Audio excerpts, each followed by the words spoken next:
Phishing actually works, but you have to find the right person. I had a story from one guy on MiniChat who got scammed by phishing. He had posted his email on Instagram page, and later he received a phishing email from Spotify asking him to update his payment details. After hearing this, I quickly started learning how to implement it. First, I bought the domain spotifyteam.com. Then I created a phishing email template. After that, I built a client app with a checkout, an admin panel to manage and manipulate users, a backend server to handle all the logic, and a Telegram bot for notification. I deployed everything using Nginx on a virtual private server and then started sending emails. I manually created email addresses from Instagram usernames and names, but it didn't last long. It was too boring and time consuming. I find a random person with ChatGPT by hashtags, look for usernames or full names, and check for matches with Mailmeter. But not everything was so bad. I got 4 clicks out of around 300 emails, and every single of them entered their card credentials. I was very excited. The website wasn't finished for the first 3 people who entered their details, so I couldn't complete the transaction to take their money.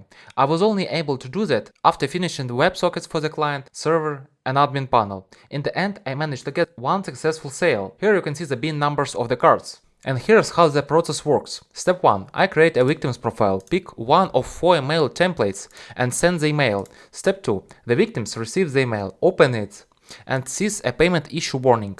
Step 3. They click the button and land on a phishing website. Step 4. I track everything when the user opens the page. Step 5. The victims enters their payment details. Step 6. I get the details and try to process the payment. If bank verification is required, I handle it. If no, I complete the transaction instantly. Step 7. The victims receives an SMS from their bank and enters it on a site. Step 8. I capture the code and finalize the payment. Step 9. The victim sees a Spotify Premium activated message and gets redirected to the real Spotify website. As you can see, the manual work was incredibly boring, but the website turned out pretty awesome. It was built just in 2 months. So I started looking for other ways to send bulk emails. I came across leaked data from Andrew Tate's university, which was claimed to contain 300,000 emails. But in reality, I found fewer than 200 Gmail addresses.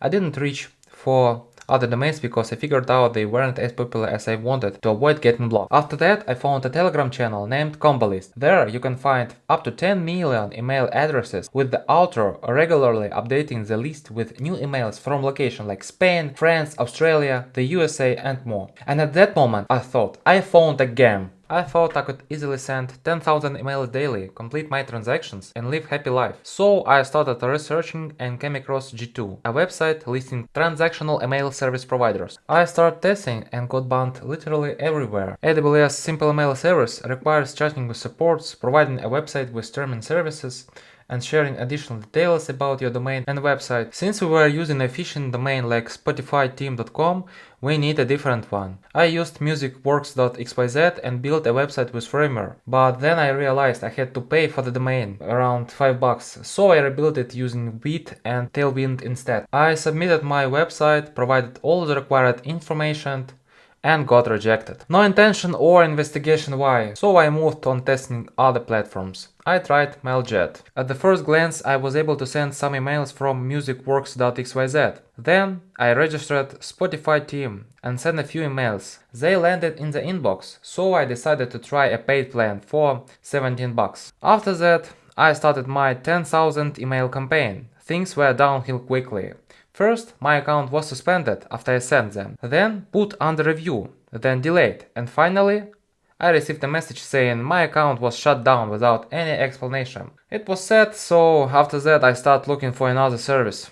And I found a Direct Mail for Mac application. You can install it on your Mac and send 15,000 emails for only $150. It's kinda cheap compared to other providers, so let's try it. I tested it with spotifyteam.com and my first phishing emails landed in the inbox, so I am happy. So, I paid that sum and started sending emails gradually, following Google email warm-up recommendation. First I sent 100 emails, then 200. Actually, I didn't get any replies, maybe because those emails landed in spam. And after that that when I sent 400 emails campaign, my account was put under review. My IP, my MAC ID and all used email addresses were blacklisted and the account was suspended. After that I tried Brevo, Elastic Email, Behave, Mailgun and other popular platforms, but I kept getting flagged for moderation and review. Most major email services scan campaigns and domains for scams, phishing and spam, making it hard to get approved. To obtain a bulk email sending service, you need to convince the support team by providing a website, custom details, business information and